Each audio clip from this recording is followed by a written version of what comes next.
From denied loans to building a bakery, my cousin vanished with our money and my parents now demand a share. This is the step-by-step way I protected the business while trying to heal the family. I always thought flour was in my bones. When I was little I would wake up before everyone else, tiptoe into the kitchen, and watch the steam curl off a tray of bread as if it were magic. I knew even then that I wanted to spend my life turning simple ingredients into something that made people feel safe. I studied culinary arts, fell in love with baking, and focused on bread. I brought samples home constantly. My parents would clap like they had front-row seats to a show they didn't fully understand. Their excitement became a kind of promise I carried with me. Everything felt possible until the bank said no. I applied for a loan I believed in with every fiber of my work-worn apron, and I left the bank with a polite refusal and a pile of forms that felt heavier than any sack of flour. I turned to family because I didn't have another plan. My cousin appeared as if on cue, with bright talk and a business opportunity that sounded like the shortcut we all hoped for. My parents were dazzled. They used their savings, took out loans, convinced they were backing my dream, and I kept kneading like hope itself could be proof. The miracle never arrived. The scheme collapsed so quickly it was as if someone had swept our table clean. The people who organized it vanished, and my parents were left with empty accounts and paperwork that looked more like promises than protection. 4 months the house hummed with a quiet I had never heard before. The TV on low, the bills stacked like small, patient mountains, and my parents' faces closed around a new kind of exhaustion. I blamed myself for a while, because my dream had been the reason they invested, even though I hadn't asked them to. I did something I'm proud of next. I partnered with a friend who was equally stubborn and had a bank that said yes when mine had said no. We scraped together what we could, opened a tiny bakery, and learned how to run it without magic. Only work, careful margins, and the kind of optimism that comes from making a tray of croissants and watching them sell out.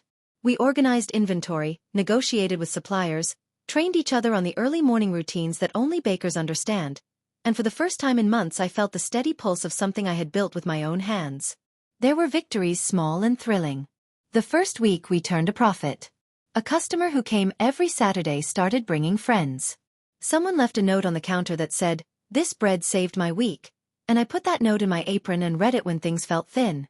I learned to be proud quietly, because the world had taught me that pride could be expensive.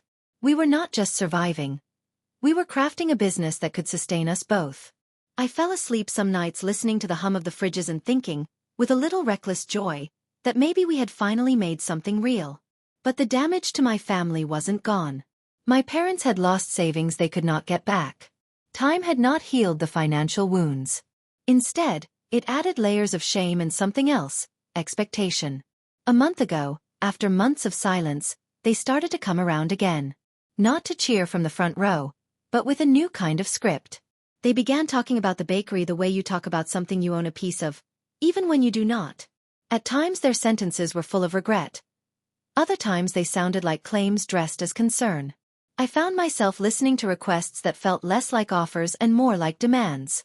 "We paid for your studies," my mother said one afternoon, the words gentle but steady. "We have to be part of what's ours," my father added, eyes rimmed with tiredness that had started to look like entitlement. I remember feeling a tightness in my chest I hadn't felt since the bank told me no. I knew they were hurting, and part of me wanted to fold open and let them in. But there was another part that had spent sleepless nights building ledgers, negotiating with suppliers, and proving that the bakery could stand on responsible management, not on promises. It's strange how family lines can blur in a ledger. I could see their logic. Education is an investment and investments have returns. But logic and ownership are not synonyms when the risk wasn't mine to request and the management wasn't theirs to earn. I tried to explain the months of work, the sweat, the deals struck at dawn with suppliers who expect payment without sentiment. Sometimes they listened. Sometimes they listened like someone listening to music while thinking about the bus route home. A few weeks after they started offering to help, I received a message that stopped me in the middle of a delivery. It was anonymous and clipped, the kind of message that sits on a phone screen like a cold thing. It said it had information about the collapse of the scheme my cousin promoted, and that there were movements of money that hadn't been accounted for. It asked to speak privately and said the truth might complicate claims my parents might make. For a minute I didn't know whether to breathe or to keep walking. I didn't answer immediately. I took the order to the cafe, handed over the croissants, nodded at regulars, and felt the phone buzz in my apron like a foreign object. The bakery was a place of light, flour-dusted boards, the hiss of espresso, the small conspiracies of neighborhoods coming together over bread. It felt safer than the world outside. The message didn't. It pulled a curtain aside and showed me a room where paper trails and family ties tangled together. I started to replay the old conversations in my head, the times my cousin's voice had sounded too polished, the moments my parents had looked at his projections with that kind of hope you only see when people believe in a miracle. If the anonymous message had anything, it could change how I saw what happened, and maybe it would change what my parents were allowed to ask for now. It also could complicate everything. Bring lawyers, accusations, and more debt. The stakes suddenly felt like they were being measured in more than currency. There are details that keep replaying in my head. Small facts that act like proof. The ledger line for wholesale flour, the invoice from the supplier who jokes about the weather, the 2 a.m. emails where my friend and I argued over margins. These details feel like armor against vague claims. When my parents visit the shop now, the air changes. They walk slowly, compliment the display, and then a question slips in about helping with suppliers. It sounds kind, but I hear the hunger under it. I don't want to be cruel, yet I also don't want to erase the months of work that built this. Our regulars are witnesses. One offered to crowdfund to help my parents, not to take the bakery, but to heal a family hurt by a bad gamble. I almost accepted until I realized charity without structure can quiet problems without fixing them. So I have started taking small practical steps. I back up records in 2 places, photograph invoices, and keep a running folder of what we earned and what we spent.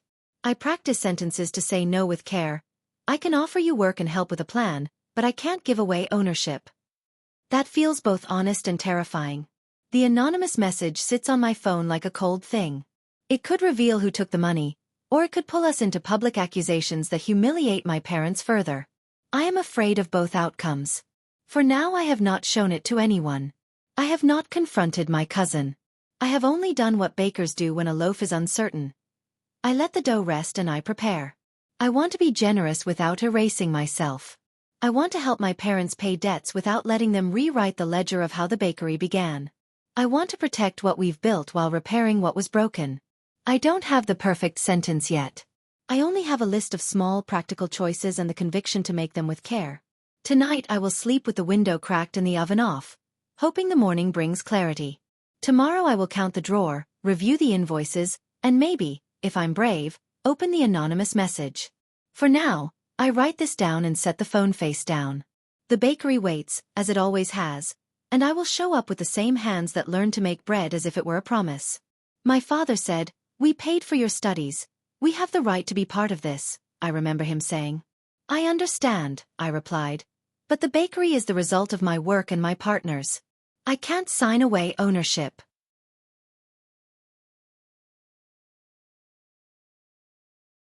I opened the bakery with a friend after banks refused my loan and after my parents lost money in my cousin's scheme. Now they are asking to join, and an anonymous message hints at unresolved money movements. I still remember the way my mother folded her hands when she first came into the bakery and asked to sit down. The flour on the counter, the scent of fresh bread, and the chatter of customers made a safe background for a conversation I never wanted to have here. I expected the usual compliments and small talk, but their request was different. She told me they wanted to help and offered to pay suppliers if they could be part of the bakery. We feel lost. We poured our savings into that scheme and it left us nothing. We want to help rebuild, my mother said. If we cover supplier bills for a few months, isn't that essentially being partners? We deserve a stake for paying your studies, my father added. I'm grateful, but paying invoices doesn't replace the work my partner and I did. I can offer paid roles or a loan, but ownership must remain with us to protect the business, I told them. The request came after a month of silence, after nights when the house hummed with TV static and the bills sat like patient stones. For me, the bakery has been method and muscle. Ledgers, pre-dawn calls, supplier negotiations, and long nights learning to fold butter into dough without losing the layers. For them the loss was a simpler ache. Savings gone and the hope they invested in vanished. The difference in how we processed that loss was the thing that kept pulling at the edges of every conversation. I started by laying out facts. I explained who had made the initial deliveries, which invoices were opened in the company's name, and how we divided work between mornings and bookkeeping. I mentioned small wins and steady customers without turning it into defense. I wanted them to see the infrastructure behind what looks like a cozy shop. My partner and I had built relationships with suppliers who expect reliable payment and with customers who return because their week starts here. Those relationships are not sentiment. They are trust and contracts. When my father first framed paying a few invoices as a route to partnership, it sounded reasonable if you only heard the numbers. But numbers don't capture calls at dawn when a supplier needs an answer, or the times my partner and I stayed overnight to fix an oven, or the deals made face-to-face. I tried to explain that paying suppliers could be structured to help without converting into ownership. My mother gripped my hand and admitted they felt lost. She spoke honestly about regret and a desire to be close, not merely to claim a share. I wanted to fold the bakery into a place of repair for them, but I also knew the bakery needed rules. So I suggested concrete alternatives. Paid roles they could hold so their presence had clear boundaries, or a documented support payment that went straight to creditors, not into operating capital that would blur lines. We traded practical options like bakers trading dough, accept money under a clear purpose contract that names invoices and dates, accept funds converted into a repayable loan with defined monthly terms, or refuse direct funding but offer employment and help with a debt plan. Each option has trade-offs. Each one respects different priorities: repair, dignity, security, or preservation of the business. 1 week later my mother returned with a handful of photocopied notes. She said she had found receipts that, to her, signaled they had been investing in my future all along. The notes were scribbled, informal, and not matched to bank transfers we could verify. They were earnest, and I felt torn. I wished to honor their intention while protecting the clear paper trail the bakery needs. I told them I would review everything with my partner and with an advisor rather than react in the moment. My partner's response was practical as always. Scan everything, keep a secure record, and never accept money without a written agreement. We sketched a simple contract template: purpose-limited support, explicit repayment terms if needed, signatures from both owners, and a clause denying any transfer of ownership. We also planned how to translate goodwill into work. Formal job descriptions with pay, hours, and responsibilities, so presence would not be mistaken for proprietorship. The community around the bakery began to notice tension. A regular offered to crowdfund to help my parents, but I turned it down because buying relief without structure felt wrong. Another customer suggested mediation with a neutral third party. That idea stayed on my notepad as a careful low-emotion path. People wanted to help in ways that soothed quickly, and I had to balance that instinct with long-term responsibility. Then the anonymous contact reappeared, the message that said it had information about the scheme and unnamed money movements. The timing made my stomach drop. I promised myself to be cautious. I did not reply. I worried about the consequences if names or bank transfers surfaced. Would exposing details clear things up or shred my parents' remaining dignity? My partner and I agreed not to engage privately with unknown sources without counsel. At one point my father called and told me someone suggested a notary could draft a simple investment contract that would settle everything. I explained why informal language and ambiguous documents can later be read as claims. I proposed instead a clear, limited document that preserves their intent to help while protecting ownership. They listened, sometimes with relief, sometimes with the quiet ache of people who feel they have fewer choices than they used to. Guilt threaded through everything. Telling parents no is never straightforward, especially when their losses are recent and real. I found myself softening sentences to avoid more pain, and I caught myself inventing kinder reasons than necessary because giving in felt like an easy fix. But softness without structure can become permanent loss. The bakery's stability matters for my partner and our employees as much as it matters to me. We sought low-cost legal advice from a small business clinic. Their counsel was plain: any support must be documented, communications should be written, and informal agreements should be avoided. They suggested that if any funds change hands, write a short loan document or a purpose-limited receipt and specify that no ownership is transferred. That legal language felt formal, but it created a protective frame that I could offer my parents without shaming them. I went back to them with a specific proposal. If they wanted to help financially, do so under a signed agreement that names the amounts and purposes, sets a repayment schedule if appropriate, and explicitly denies any ownership transfer. If they wanted to be present, offer them paid roles with clear duties. This way their intent to repair could be honored without creating a claim on what my partner and I had built. They hesitated, then tentatively accepted the idea of formalizing help. My mother whispered that they were trying, even if they did not always get it right. That moment of honesty softened me and allowed me to hold a line that felt fair. We agreed to think things through, contact a notary for simple paperwork, and keep all communications transparent. Even with that fragile agreement, the anonymous message still lingered in the back of my mind. I worried about cousins and possible connections that could drag others into the light. For now the choice was to proceed with caution, to protect the bakery with contracts and to offer work that honors my parents' willingness to repair. I was learning that protection can be an act of love when it's combined with dignity. Tonight I locked the ledger with a key and breathed. The day delivered small resolutions and fresh tenderness. My parents left with a promise to consider the contract and to seek formal advice. I do not know whether this will prevent future tension, but I do know that clarity has helped more than a hasty forgiveness ever would. I'll learn patience.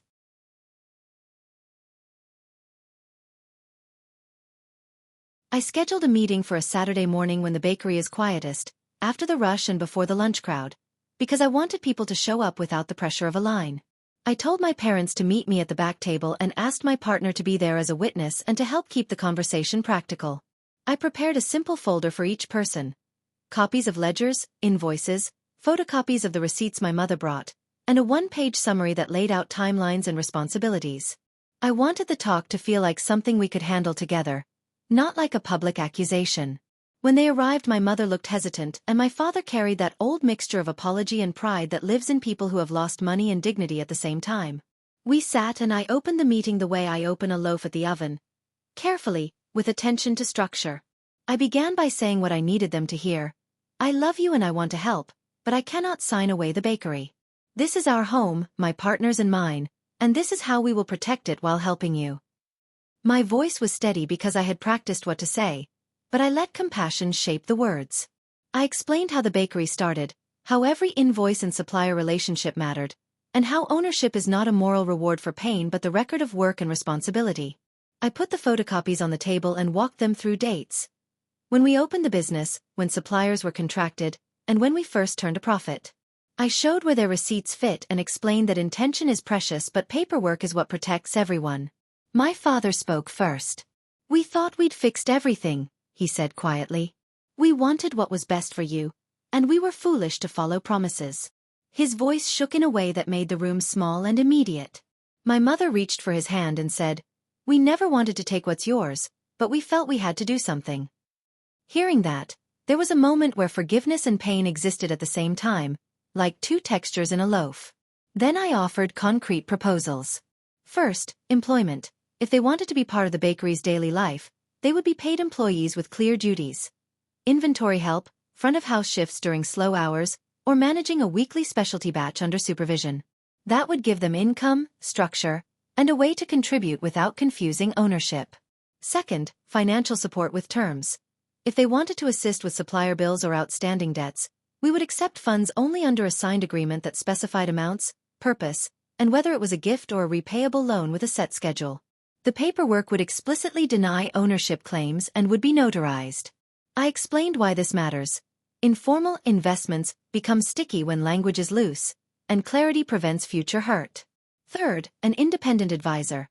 A neutral third-party mediator or small business counselor who could map out a family recovery plan that both preserved the bakery and supported their financial rehabilitation. This included community resources for debt counseling, because fixing the root problem mattered as much as settling immediate worry. I watched their faces as I spoke.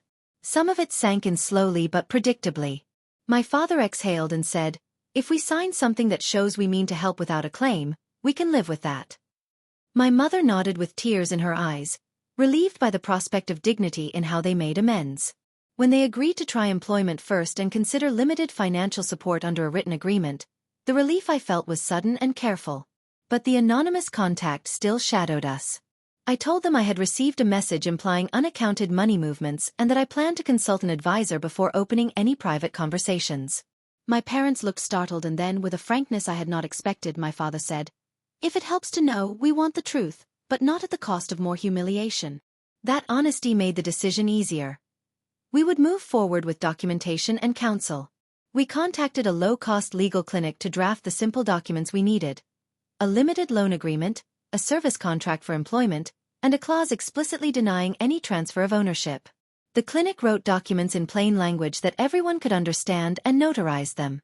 We kept copies in the bakery's file and gave each family member a folder so nothing could be misremembered later. For several weeks my parents worked shifts. My mother learned to prep dough for a seeded loaf and found a quiet pride in the rhythm. My father took early deliveries and developed a rapport with supplier drivers who respect reliability above all. Being helpers allowed them to reconnect to work without compromising governance. There were awkward moments. My mother forgetting to clock out, my father offering discounts because he felt embarrassed at being employed by his daughter, but we treated those as part of the learning curve. We adjusted schedules and responsibilities so their roles were meaningful and manageable. The community noticed and responded kindly. Customers brought small notes and asked after them. It felt like slow mending. A month later the anonymous contact asked to meet publicly with documentation. We accepted, bringing our lawyer and a neutral witness. The person provided a timeline and transfer traces that linked money to my cousin's associates. The documents did not undo the losses, but they clarified responsibility. With that clarity my parents could stop shouldering private shame and instead pursue formal steps. We filed a police report and consulted on civil options. The lawyer cautioned that legal recovery can be uncertain and costly, so we balanced the need for accountability with practical limits. We chose to move forward with a report and to keep pursuing civil remedies carefully, knowing the fight might not return every peso but believing accountability mattered. Through it all I noticed a subtle shift in my parents. The shame that had driven them toward quick fixes softened into responsibility. My father admitted, "We were ashamed and we acted out of fear. Working here gives us a path forward." My mother would stay late to sweep and then sit with me over a cooled loaf, and sometimes we spoke without the old weight between us. There were still tensions. A cousin criticized our legal steps and a neighbor's casual gossip cut sharp. Each time I returned to the facts. Document, keep agreements visible, and protect the bakery's operations as if it were a fragile living thing. Structure became our way to honor relationships while preventing future harm. Months later the bakery remained and slowly grew. My partner and I kept meticulous books and honored the agreements. We allocated a small portion of profits to a family recovery fund accessibly governed by rules that prioritized debt repayment over operating capital. The arrangement did not erase the past but created a practical path forward. On the night of our first public anniversary, I stood behind the counter watching my parents hand out slices of a special bread we made. My mother smiled at customers while my father, steadier than before, thanked a supplier by name. People applauded the bakery's resilience and the story that came with it. How a family navigated loss and came back through structure and accountability. If I had to name the hardest part, it was learning to hold compassion and boundaries in the same hand. The meeting I called was more than paperwork. It was a moment where I invited my parents to step into a process that recognized their pain and required them to make accountable choices. That invitation allowed us to keep the bakery as ours while creating genuine pathways for them to rebuild. Now when I unlock the door in the morning and feel the warm breath of the ovens, I taste a story I can live with. One where hard work, clear agreements, and care coexist. My parents are still my parents, imperfect and trying, and the bakery is still mine to protect and to share in the ways I choose. We are not fixed, but we are moving forward, and some repairs are worth the slow work they demand. In the months that followed I also documented not only numbers but habits, the decisions that led us here and the safeguards that keep us away from a repeat. We created a simple monthly review where we check cash flow, supplier terms, and family communications. My partner and I set boundaries around conversations that involved the bakery's ownership, deciding that such talks would be scheduled and notarized if they involved money. We made a habit of celebrating small wins and taking stock of risks. My parents started to rebuild a sense of usefulness that wasn't tied to investment claims. They took a community course on budgeting at a local center, which gave them tools to plan without depending on risky promises. I joined them for a session once, and it felt strange to be both daughter and colleague in a workshop, but it was also surprisingly healing. We stopped pretending that apologies were substitutes for action, and instead used apologies as starting points for real steps. When someone asks what I learned, I tell them this: dignity matters more than speed. Quick fixes can cost more than money. They can cost relationships and reputation. Setting clear agreements and offering structured help does not make you unloving. It makes you careful, which is the only honest way to offer support that lasts. I still feel the ache of what we lost, but I also feel the quiet joy in the rhythm of work and the steady practical kindness that keeps a small business alive. Truly worth it. If you enjoyed this story, don't forget to like, subscribe, share, and comment. Thanks for your attention.